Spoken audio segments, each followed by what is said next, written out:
ప్రజలకు లేనిపోని చట్టాలు, నల్ల చట్టాలు, చీకటి చట్టాలు, అంటే అంబేద్కర్ గారు రాసిన చట్టాలు మంచివి కాదని, ఈరోజు మోడీ గారు వేసిన చట్టాలు మంచివని ఈరోజు ప్రజానికానికి ఈరోజు ఏం చెప్తానంటే, అయ్యా కేంద్రంలో మేము అధికారంలో ఉన్నాము, మేము చెప్పిందే శాసనము, మేము చేసేదే ప్రతిజ్ఞ అని చెప్పి ఈరోజు ముందుకు పోతున్నారు.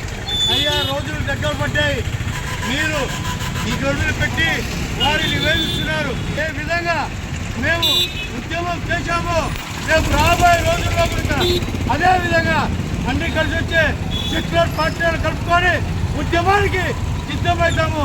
రాబోయే రోజులు మీకు పాడగట్టేందుకు సిద్ధంగా ఉంటామని చెప్పేసి మీరు ఈ బిల్లు అమ్మేం బిల్లు రద్దు చేసే పరద, లేకపోతే రాబోయే రోజుల్లో మీకు ముచ్చపటలు పట్టించి ఈ రైతాంగ బిల్లును ఏ విధంగా అయితే నిర్బంధిస్తున్నారో అదే విధంగా మేము కూడా దేశవ్యాప్తంగా అన్ని ప్రజా సంఘాలను, అన్ని సెక్యులర్ పొలిటికల్ పార్టీలను, కమ్యూనిస్టులను అందరినీ కలుపుకొని పెద్ద ఎత్తున ఆందోళన నిర్వహించడానికి ఆల్ ఇండియా ముస్లిం పర్సనల్ లా బోర్డు సిద్ధంగా ఉందని ఈ సందర్భంగా తెలియజేస్తున్నాను.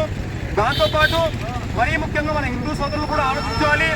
ఈ రోజు వక్ఫ్ బోర్డు అని ముస్లింల భూములు లాక్కుంటున్నారు, రేపు క్రిస్టియన్ భూములు లాక్కుంటారు, తర్వాత హిందూ దేవాలయ భూములు కూడా వీళ్ళు వదలరు. ఎందుకంటే కేదార్నాథ్ ఆలయంలో 700 ఎకరాల కౌటలా జరిగింది. 700 ఎకరాల భూముల్లో ఈరోజు బీజేపీ నాయకులు దొంగలించారు. ఏదైతే అయోధ్యలో రామ మందిరం కట్టారో అక్కడ కూడా కొన్ని లక్షల కోట్ల అవినీతి జరిగింది. వీళ్లకు డబ్బుల దగ్గర మరియు అవినీతి దగ్గర హిందూ ముస్లింలకు తేడా లేదు. దయచేసి హిందూ సోదరులు కూడా ఆలోచించాలి. మాకు ముస్లింలకు ఇక్కడ ఇబ్బంది కలిగింది, మనకు ఇబ్బంది పెట్టేవారు మీరు ముందర వచ్చి నిలబడాలి. మీకు ఏమేమైనా ఇబ్బంది కలిగిస్తే మేము వచ్చి ముందు నిలబడతామని ఈ సందర్భంగా తెలియజేస్తున్నాను. ఏదైతే ఈ కమ్యూనిస్ట్ పార్టీలు దేశవ్యాప్తంగా ఒక సామాన్యుని గొంతుకై ఈ రోజు కమ్యూనిస్ట్ పార్టీలు పనిచేస్తున్నాయి. ఈ కమ్యూనిస్టుల పార్టీలో కూడా ఎస్టీపీ తరఫున సలహా చేస్తున్నాము. మీరు ఇటువంటి విషయాలను లేపుకుంటూ ఈ దేశంలో మత సామరస్యానికి హక్కులపై పోరాడుతున్నారు. మీ భుజాలుగా తగిలిస్తూ చేసే ఎటువంటి ప్రజా వ్యతిరేక నిర్ణయాలకు వ్యతిరేకంగా మీరు పోరాటం చేస్తారో దానిలో ఎస్టీపీ పార్టీ కూడా మీరు తోడుతుందని ఈ సందర్భంగా తెలియజేస్తాను. ఈ అవకాశం ఇచ్చిన కమ్యూనిస్ట్ ధన్యవాదాలు తెలుసుకుంటూ ఫ్యాసిస్టు బీజేపీ ప్రభుత్వం గత 15 సంవత్సరాలుగా భారతదేశాన్ని పరిపాలిస్తూ ఏ రోజు కూడా దేశాభివృద్ధికి సంబంధించిన ఏ ఒక్క బిల్లు కూడా తేలేదు.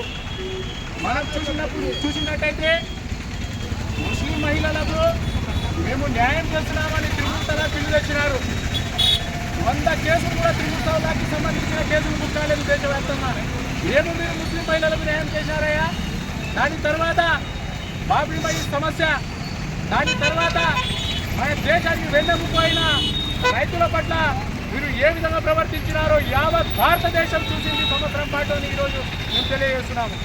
దాని తర్వాత జిఎస్టీ కానివ్వండి, అదేవిధంగా దేశానికి కావలసిన ముఖ్యమైన విద్యాభివృద్ధిలో కానివ్వండి, వైద్యాభివృద్ధిలో కానివ్వండి ఏ చట్టాలు తెచ్చి మీరు భారతదేశానికి అభివృద్ధి చేశారని ఈరోజు ప్రశ్నిస్తున్నాము.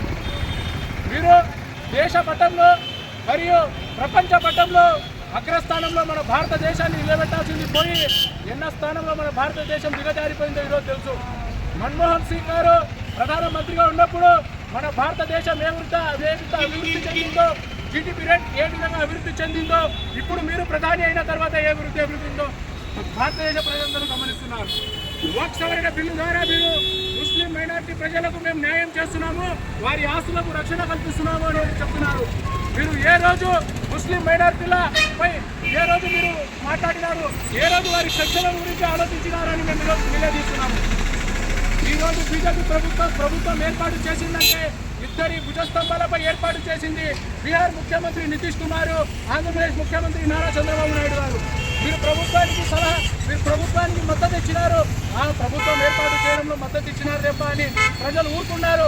మీరు మీ స్వలాభాల కోసం ప్రభుత్వానికి మద్దతు ఇచ్చినారు కాబట్టి ఊరుకున్నారు. కానీ ప్రజా వ్యతిరేక ఉద్యమాలకు, ప్రజా వ్యతిరేక బిల్లులకు ఈరోజు మీరు మద్దతు తెలపడాన్ని యావత్ భారతదేశం గ్రహించదు.